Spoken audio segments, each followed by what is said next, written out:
Today we're going over denim yarn and weaving. The process of weaving indigo fabric is unique in that the warp yarns are indigo dyed on a long chain system, which is when multiple ends of yarn are formed into a rope and continuously dyed. The rope is then turned into indigo and individual yarns on suction beams, which are then... A couple weeks ago, I started this new job here at Cotton Ink, and I was super excited, don't get me wrong. It's a great opportunity, and I love my coworkers so far, but the boss is super long-winded. I understand the importance of denim weaves and weights, but they're saying all these things with no visuals. Instead, they do this thing where they act out what each twill in construction looks like. I wish they would just pull up an infographic or something. If the warp yarns are slashed or sheet dyed, the yarns will be warped into section beams, which are then slashed and woven. If the warp yarns are beam dyed, then the yarns are warped into perforated dye beams for dyeing instead of being formed into ropes. It is then slashed and woven.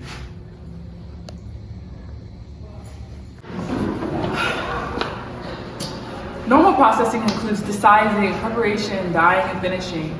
Dyed feeling yarns are used to achieve a visually different denim. We know! The typical construction for bottom weight 14-ounce denim is from 55 to 64 warp ends per inch and 38 to 42 filling picks per inch.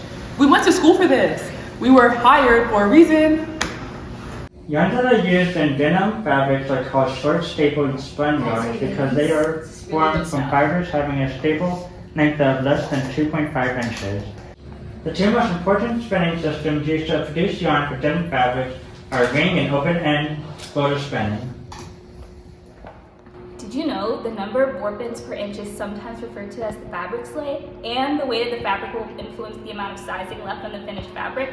Denim can also be woven as a 3x1, 2x1, 2x2 twill, or if you want to get crazy, 3x1 or 2x2 broken twill. I'm just super excited to be working here. I'm learning so much in the training. I can't imagine how exhilarating it will be when we get to the nitty-gritty of things. Well, I think I'm really learning my denim lesson today. Practicing in the mirror this morning really paid off. I'm definitely getting through to everyone. Now we're going to watch a video on denim dyeing. Here you can see the map highlighting the indigo beam process. Indigo beams are pulled through a sizing machine and then moved towards slasher dyeing or rope dyeing depending on the process of choice. The indigo beam process ends with the indigo spread onto bobbins. Indigo is unique as a major textile dye because it has a very low affinity with the cotton fiber and the dye is concentrated in the outer layers.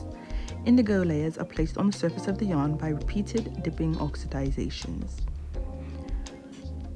Now let's compare rope dyeing and slasher dyeing. Denim construction can seem boring and monotonous at first glance, but to create those status change you see in stores, you have to appreciate what goes into the process. You have to understand spreading and how to prevent shade variation on the garment. You have to roll out fabric rolls of the same fabric dye, and after cutting you have to provide exact measurements of the pattern.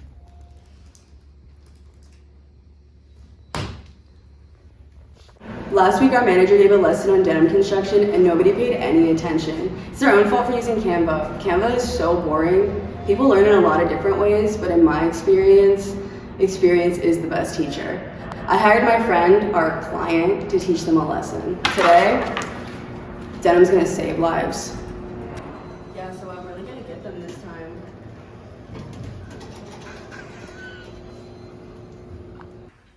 All right, we have a really important client. She wants denim construction, so we're gonna have to put everything we know to the test.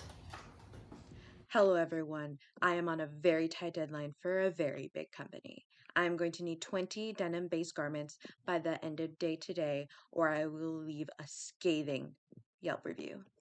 Your choice. Oh gosh. Oh my god, okay.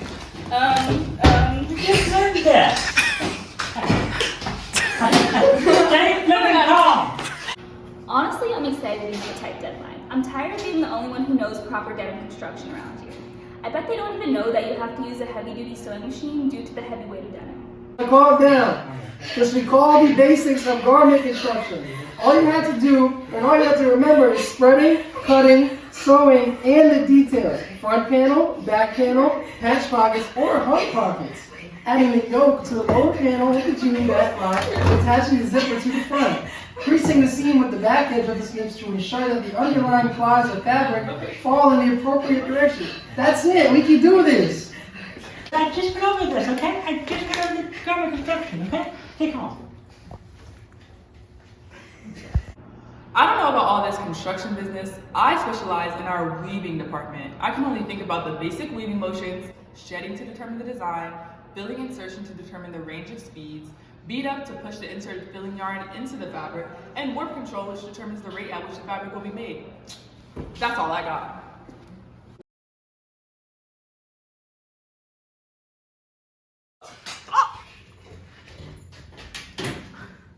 Okay, why did you just pass out? This was a test on your denim construction and you all failed horribly.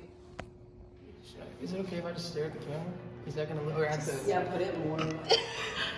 Okay.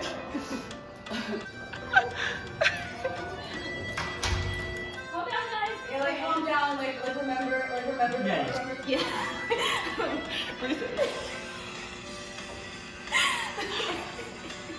Oh my god.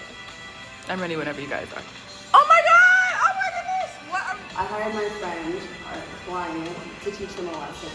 Today, I'm sorry. I didn't